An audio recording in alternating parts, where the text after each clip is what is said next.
Ben Lowe's 5 principles. Relax, separate empty and full, turn the waist, body upright, beautiful lady's hands. So these are a set of principles that Ben put together to describe how good Tai Chi should be done. So these fundamentally are a description of what is true about you when you're doing Tai Chi. You can also use them as a basis for practice, working on them, looking at your form, looking at the various exercises, and working to get all of those pieces right. So, relax, separate empty and full, turn the waist, body upright, beautiful lady's hands. Ben always said them in the same order. He always said them with the same words. In later years, he would sometimes say, separate yin and yang instead of separate empty and full. I think because in Chinese thought, empty and full is a classic pair of polar opposites, a non-dual polarity. And we don't tend to think of it that way, so we know yin-yang as being the kind of example of that. So he would say separate yin and yang. He'd also say separate the weight.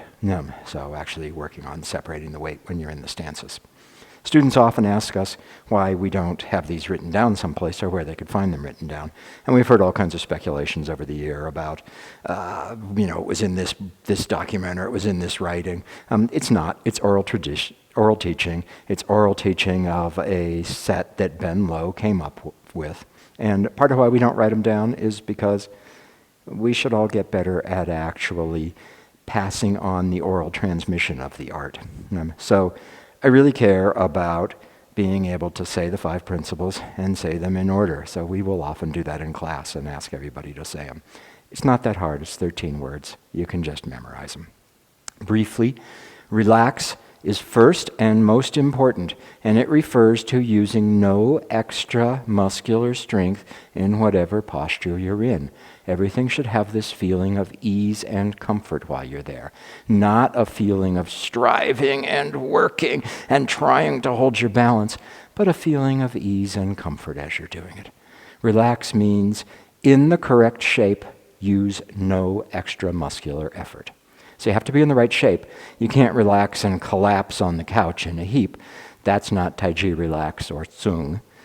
Relax requires that the body be aligned correctly, and then from there, let go of all of the extra muscular tension. Separate empty and full. At the start, empty and full relates to the weight in the legs. The leg I'm standing on is the full leg. The leg that I'm not using is the empty leg.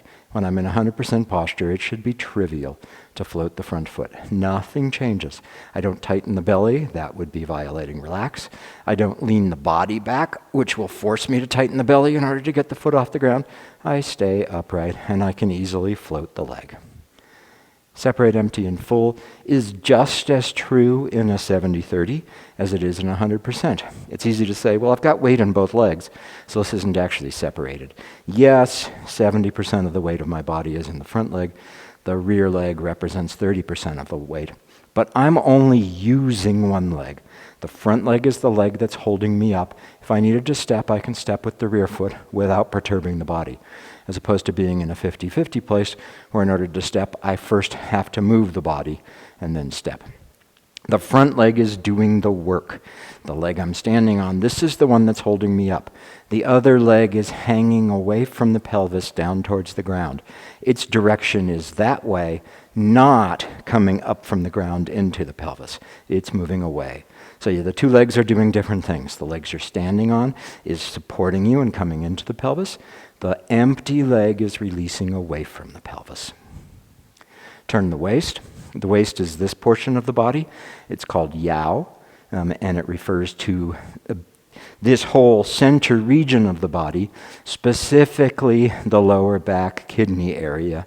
It also encompasses the hip joints or the quads. So turn the waist also means change the waist, and it says that every motion in Tai Chi is directed by the motion of the waist. So there's nothing that happens where the hands or the feet move without that being governed, directed by the waist. So you want to watch this like going into single whip. When you turn, it's the waist that turns, and the hands, nose, shoulders follow So I don't want to turn and then say, oh, I'll do just a little bit more. This is twisting, not turning. Puts tension in the body. It also means that I motivated the move from the wrong place. The place I want to motivate from is the center here, and then all of this plays along, rather than trying to manage where my hands, my face, my feet go and putting them someplace. Turn the waist is kind of a big deal. You got to spend some time with it. Keep the body upright. Upright means vertically aligned to the ground, from the rear crown of the head down through the base of the spine. One vertical alignment. So as I'm moving in and out of moves, I don't lose that alignment going forward and back. This again would violate relax, the first principle, because when I lean back like this, I have to tighten on the front of the body to keep from falling over. When I lean forward like this, I'm going to tighten on the rear of the body. So keep the body upright. Upright in Chinese also has the same kind of connotations as it does in English. Upright means correct or proper. Think about an upright citizen. So the shape of the body needs to be correct. That's the other meaning of body upright. And then the last one, beautiful lady's hand. So in beautiful lady's hand, it's a flat, open, neutral hand. This one is specific to Cheng Man-Ching style. Other styles of Tai Chi do this. They also take other shapes. Cheng took this out and made beautiful lady's hand the default hand position so that we would really work on no tension in the arms. The classics say it is rooted in the feet, released through the legs, directed by the waist, and take shape in the hands. So to allow the motion to come through the whole body and come out into the hands, you have to have the hands totally open and relaxed, or else it won't get through. You might be able to get a nice wave that goes all the way up to the shoulders, but then it doesn't get out to the hands. You might get it all the way out into the forearm, but then it doesn't get out into the hands. So you have to have that. The alignment of the hands is that there is one line from the middle finger down through the forearm down to the elbow. So the hand isn't turned this way where it would be broken, or the other way where it's broken the other way. Ben would always come and put it on the wall, just like I'm doing there, so that the hand is flat. All 5 fingers, including the thumb, are in the same plane here on the wall. So when you're doing postures, like ward off left, make sure that this thumb is not falling down where it's hidden behind the other fingers. This will feel softer and relaxed to you. And what you have to work on is gradually opening the palm so that the thumb and the fingers can all be in the same plane here. Watch for this, where the last joint of the thumb points back, like you're hitchhiking or something, where it goes up in a different direction. The thumb needs to be pointing roughly the same direction as the other fingers. And you'll have to work on this opening of the palm until that starts to feel natural. So Ben Lowe's 5 principles: relax, separate empty and full, turn the waist, body upright, beautiful lady's hands. This is the core of a lot of what we work on in class. You'll find other videos where we detail individual ones of these principles, but you really got to work these so that it actually all comes together. And just memorize them. It's not that hard. We won't write them down. Relax, separate empty and full, turn the waist, body upright, beautiful lady's hands.